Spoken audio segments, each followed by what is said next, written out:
Yesterday on our program, we began by examining an occurrence between God and Satan, where they were examining and describing the things that were taking place with a man by the name of Job. And Satan made the argument that Job was only being faithful to God because God had erected a hedge of protection around Job. And we acknowledge the fact that in our lives today, that there are certain hedges that we can put up around ourselves that help us in avoiding the temptations and succumbing to the temptations that Satan puts in our path. Yesterday we discussed the hedges of conscience and memory. And today we're going to pick up our study with the hedge of habit. Habits are those behaviors that we have done often enough that they become second nature to us, such that we can do them without much thought. And this is not to say that our service to God should consist of us mindly going through the motions, for we're taught that we must serve God from the heart, Matthew 15 and verse 8. Furthermore, we must be especially careful not to develop bad habits. We cannot allow a careless sin to become a habit and become second nature to us. Self-evaluation is something that is constantly necessary. Every day we should be examining ourselves to see if we are in the faith.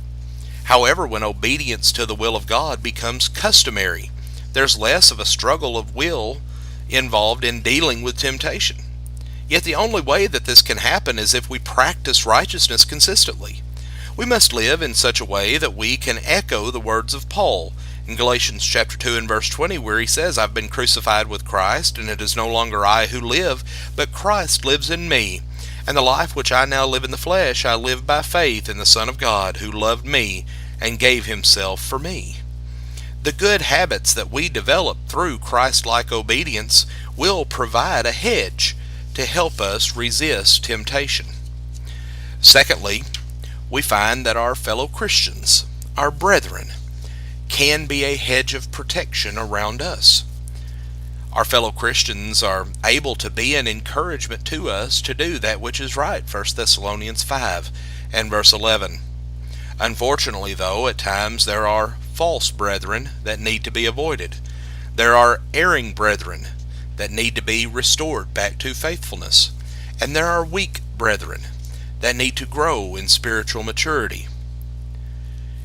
These types of individuals are those who could fail in their encouragement of us, could fail in aiding us in doing that which is right, and could even lead us in doing those things that are wrong.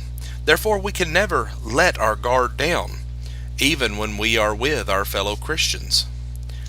But when we have those brethren with us who are like-minded, we're able to receive encouragement from them. We're able to press on with their assistance regardless of the challenges and temptations that may come along. In order to take advantage of this encouragement, we must take time to assemble with the church, as this is a prime opportunity to encourage and be encouraged. But we should not limit our interaction with our brethren to simply the regular assemblies. As we have opportunity, we should find time to be with our brethren outside of the assembly. The early church did this from day to day. In Acts 2 and verse 46, they spent time with each other. They visited in each other's homes. They had meals together. They had a strong fellowship with each other. These times that we spend with our brethren, they provide further opportunities for us to receive that needed encouragement from them. The writer of Hebrews said, "But encourage one another day after day, as long as it is still called today, so that none of you will be hardened by the deceitfulness of sin." Hebrews 3 and verse 13. The encouragement we receive from like-minded brethren helps us to build a hedge protecting us from the attacks of the devil. No, friends, no hedge is foolproof. No hedge other than the Word of God is completely infallible. Therefore, we must continually examine ourselves according to that standard to be sure we are using it properly and following it faithfully.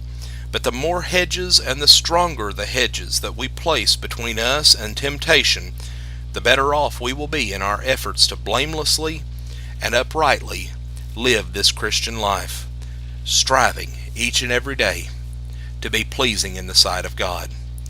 Thank you for joining us for our program today, and have a blessed day.